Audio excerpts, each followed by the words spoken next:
Hello gentle listeners, and welcome back to another episode of Whispers of the Past, where we delve into the legends that have shaped our understanding of the world, one immortal story at a time.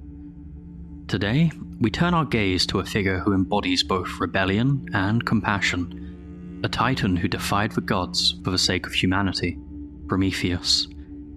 His tale is one of fire, both literal and symbolic, of punishment and perseverance, and of the unyielding spirit that dares to challenge the divine. So, settle in, light a candle, and let us journey together into the world of ancient Greece to explore the story of Prometheus. This week, I thought I'd try something new, and rather than just have a short story at the beginning and end, I've made the entire episode one story. I hope you enjoy it and will let me know your thoughts on this structure.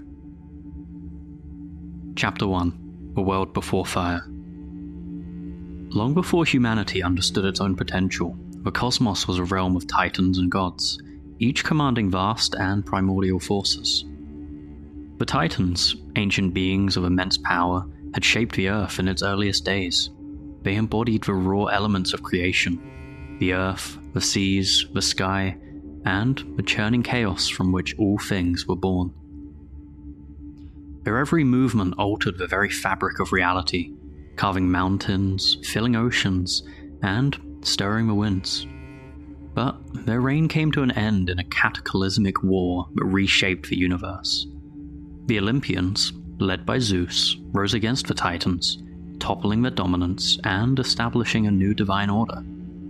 While many Titans were imprisoned or cast into obscurity, a few, like Prometheus, were allowed to remain, their loyalty or usefulness sparing them from the wrath of Zeus. Prometheus was different from both the gods who now ruled and the titans who had preceded them. Where others saw humanity as insignificant or disposable, he saw possibility. He was neither the strongest titan nor the most fearsome, but his cunning and foresight made him a figure of both respect and suspicion. Unlike his brethren, Prometheus possessed a deep curiosity about the mortal world, and an uncommon empathy for its fragile inhabitants. This compassion set him apart, creating a rift between himself and the cold indifference of the Olympians. He often acted as a mediator, bridging the gulf between gods and mortals, but his sympathy for the latter grew into a quiet defiance of the former. In these early days, the world was a hostile and unforgiving place.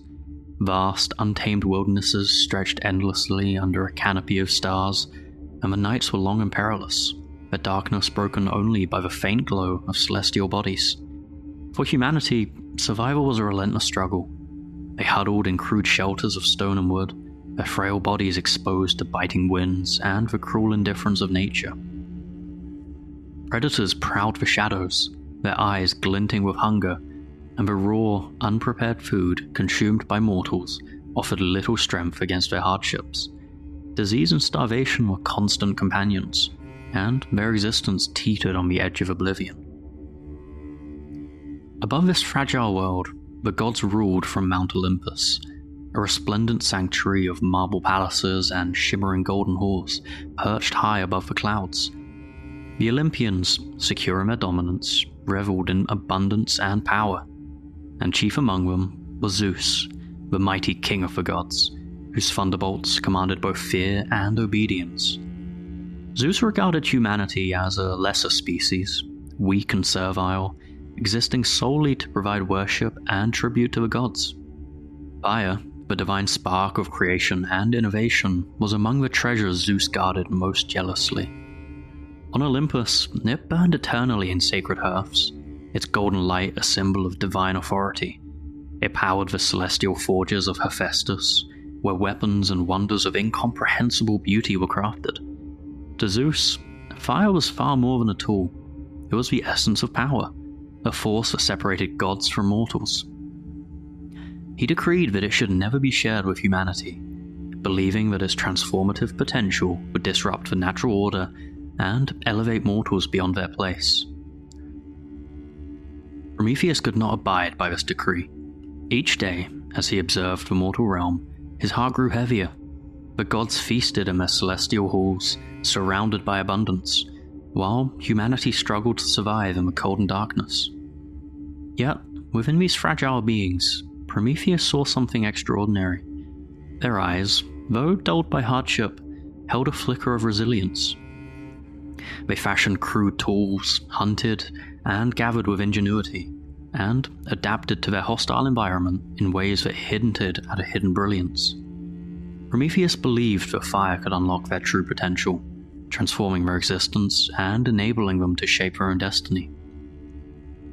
The Titan wrestled with this thought, torn between loyalty to his kind and the growing conviction that humanity deserved more.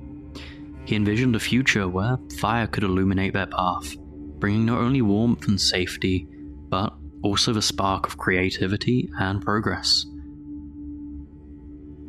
But the thought of defying Zeus filled him with trepidation, for the King of Gods was known for his wrath. Yet, Prometheus's compassion outweighed his fear. He resolved to act, knowing that his decision would set him on a path of irreversible conflict, but also of profound consequence. Chapter 2: The Theft of Fire. Prometheus's resolve solidified as he watched humanity endure yet another bitterly cold night. The frail shelters they huddled within offered little protection from a biting wind, which seeped through every crack and crevice, chilling them to their cores. Despite their hardships, their eyes, though dulled by suffering, still held glimmers of hope, fragile yet persistent. Prometheus knew that within these mortals lay untapped potential, a spark of ingenuity and resilience waiting to be fanned into flame. But without fire, that spark would never ignite. The Titan could no longer bear to see them struggle against a world so indifferent to their plight. He had to act. On a starless night, when even the heavens seemed to hold their breath, Prometheus began his perilous journey. The air was sharp and still, laden with a sense of foreboding, as though nature itself recognized the enormity of his resolve. Above him, the slopes of Mount Olympus loomed, their jagged peaks cloaked in mist and divine energy. This was no mere mountain. It was a fortress, a sacred realm pulsing with power and guarded by the watchful eye of gods. Prometheus knew well the risks he faced. Zeus's wrath was legendary, and the eternal flame he saw was among the most jealously protected treasures of Olympus. Yet, his determination burned brighter than his fear, compelling him forward. Climbing the sacred mountain required both cunning and courage. The paths twisted and turned, treacherous and shrouded in shadow, as if Olympus itself sought to repel intruders. Whispers of divine power seemed to hum through the air, and the stones beneath Prometheus's feet felt alive, vibrating with the presence of unseen forces. Every step was a test of his resolve, but Prometheus, with his sharp mind and profound understanding of the gods' ways, managed to elude their notice. Silent and sure-footed, he ascended higher, his focus unwavering. Step by careful step, he approached the heart of Olympus, where the eternal flame burned in defiance of the cold, dark world below. At last, he reached the hearth. The flames leapt and danced with an otherworldly brilliance, casting flickering golden light that illuminated the grandeur of the god's domain. The fire seemed almost alive, its heat radiating with a vitality that was both awe-inspiring and intimidating. Prometheus hesitated for only a moment, his mind fully aware of the irreversible consequences of what he was about to do. Then, with a hollow reed in hand, he stepped forward. The flames flickered as if in recognition of his audacity, but Prometheus did not falter. He plunged the reed into the fire, capturing a single ember, a fragile yet potent spark capable of reshaping the destiny of mortals. As he descended the mountain, every step seemed heavier, as though the very air carried the weight of the god's ire. The ember glowed faintly within the reed, its warmth seeping into his hand, a constant reminder of the enormity of his act. Prometheus shielded it with great care, knowing its survival was paramount. The journey was fraught with danger. Every shadow seemed alive with unseen threats, and the silence of the night pressed heavily upon him. Yet he pressed on, driven by the vision of what fire could mean for humanity.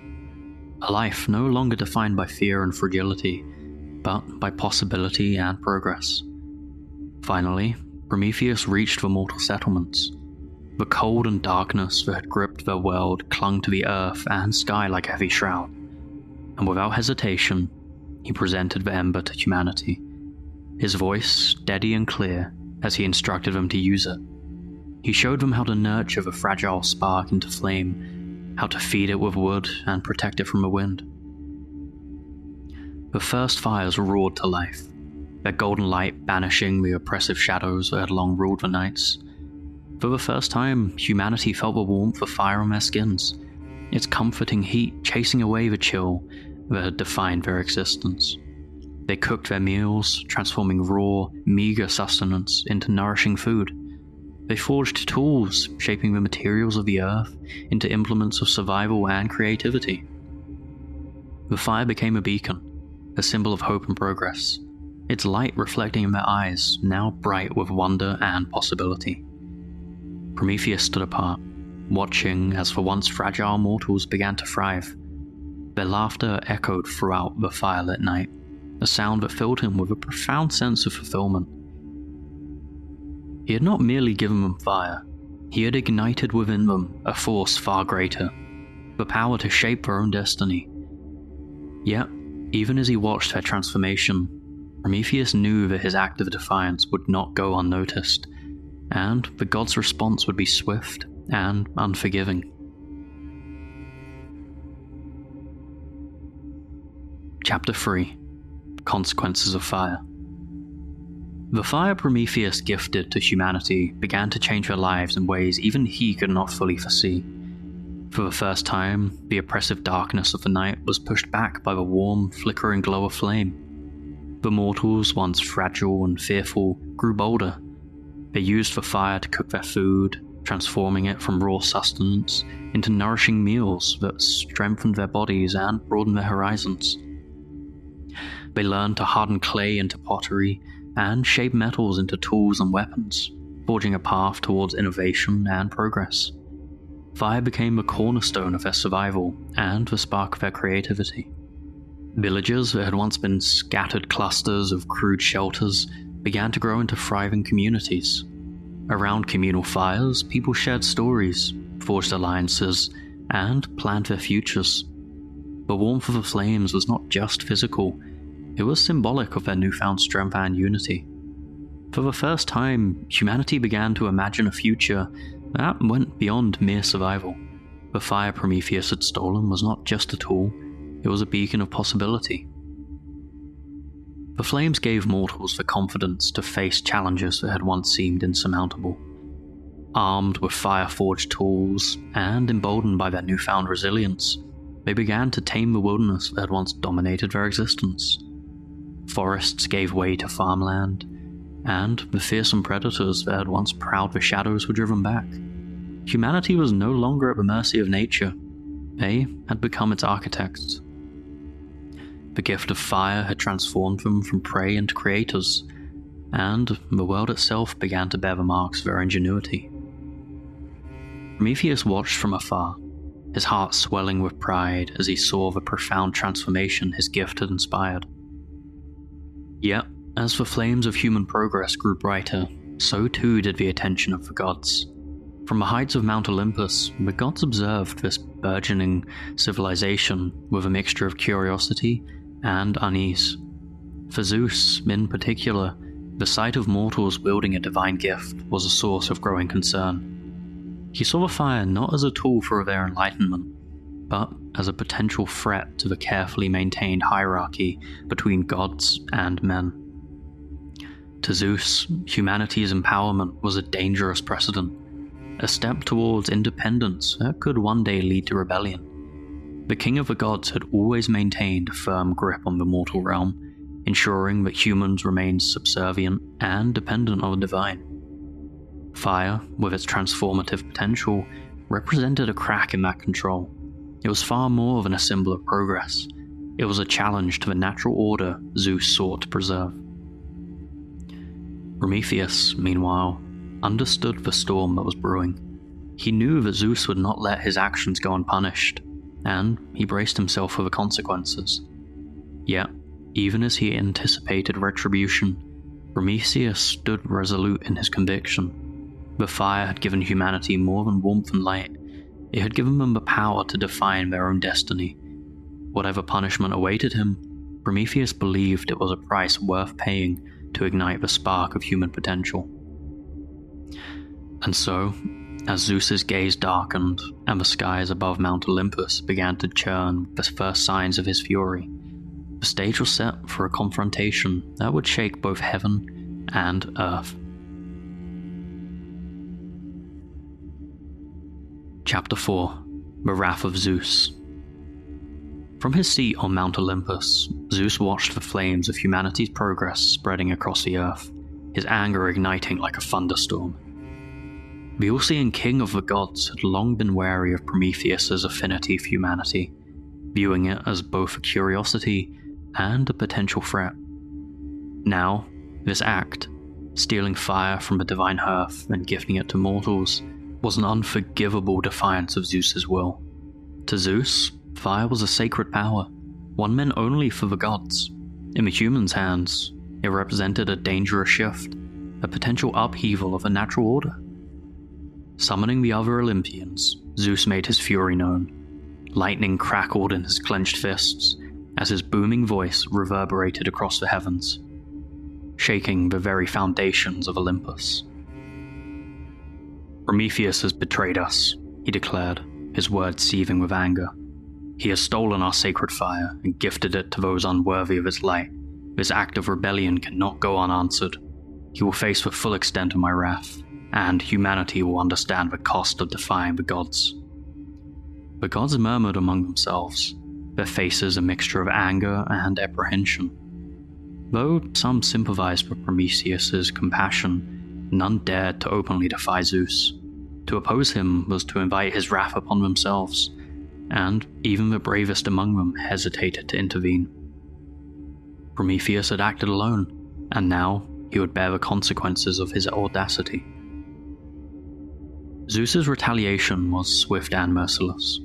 His vengeance took two forms, one aimed at humanity, and the other at Prometheus himself. For humanity, Zeus devised a cruel punishment. He ordered the creation of Pandora, a mortal woman of extraordinary beauty, crafted by the gods themselves. Each Olympian bestowed her a gift: charm, cunning, and curiosity, but also a jar containing untold evils. Zeus sent Pandora to the mortals as a gift, knowing her arrival would bring strife and suffering to the world that Prometheus had sought to uplift. When Pandora, driven by her curiosity, opened the jar, she unwittingly unleashed disease, despair, and all manner of hardships upon humanity. Only hope remained, trapped within the jar's depths, a faint glimmer to sustain mortals through the trials to come. For Prometheus, Zeus reserved a punishment of unparalleled cruelty. He commanded that the Titan be bound in unbreakable chains and taken to the remote peaks of the Caucasus Mountains. There, far from the reach of any who might aid him, Prometheus was to endure an eternity of torment. Each day, an eagle, Zeus's own sacred bird, would descend upon him, tearing into his flesh and devouring his liver. By night, his body would regenerate, only for the torment to begin anew with the dawn. This endless cycle of agony was Zeus's message to all. Defiance against the gods would be met only with suffering beyond imagination. Despite his suffering, Prometheus did not regret his actions. As the eagle tore into him day after day, he found solace in the knowledge that humanity had been given a chance to thrive. The fire he had stolen had transformed their lives, granting them warmth, light, and the tools to carve out a place in the world. Though his punishment was severe, Prometheus's spirit remained unbroken. He endured, sustained by the belief that his sacrifice had been worth the cost. The story of Prometheus and his defiance would echo through the ages, a testament to the price of rebellion and the enduring power of hope. Though bound by chains, Prometheus became a symbol of resistance against tyranny, a figure who dared to challenge the might of the gods for the sake of those who could not defend themselves. His legacy burned as brightly as the gift he had gifted to humanity, a light that no punishment could extinguish. Thank you for joining us on this mythic journey about Prometheus. If you enjoyed it, then please follow, leave a like or a review, and subscribe based on where you're listening. You can also send me a review to whispersofthepastreviews@gmail.com. Until next time, keep the flame alive, gentle listeners.